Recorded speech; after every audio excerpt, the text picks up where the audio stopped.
Hi, I'm Dr. Scott Jensen, and I am not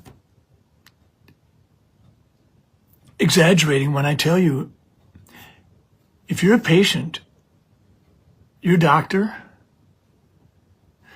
your insurance company, your clinic, your hospital,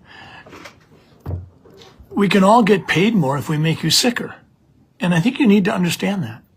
This patient's on Medicare.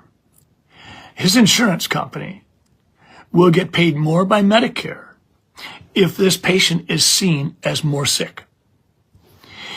There's all kinds of incentive plans being doled out by insurance companies and government programs to clinics and providers and healthcare systems.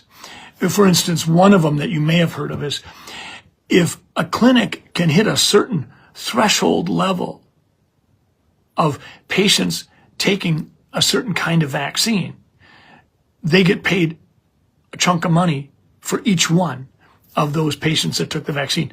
So it's not uncommon to have like an influenza vaccine incentive program and say you have 1,000 patients that could potentially qualify. Well, if you could hit, say, 60%, you might get this amount of money per patient. If you can hit 80%, they'll give you this much. Literally, doctors can get tens and tens of thousands of dollars on an annual basis for an incentive program as simple as that. Here's another one. If we can call you diabetic based on some parameters, even if we're not treating you with a medication or didn't really do anything for you, if we can call you diabetic and we do a test called an A1C. Now, if we do an A1C and we get a 6.8 reading, that allows us to call you diabetic, even if we don't do anything for you.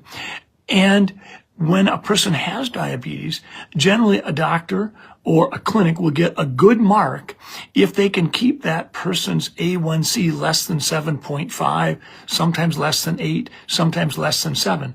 But if you can call someone a diabetic with an A1C of 6.8, you don't have to do anything. You just get to put them down as a diabetic, and they'll count as a good patient for you because you've gotten their A1C to less than 7 or 7.5.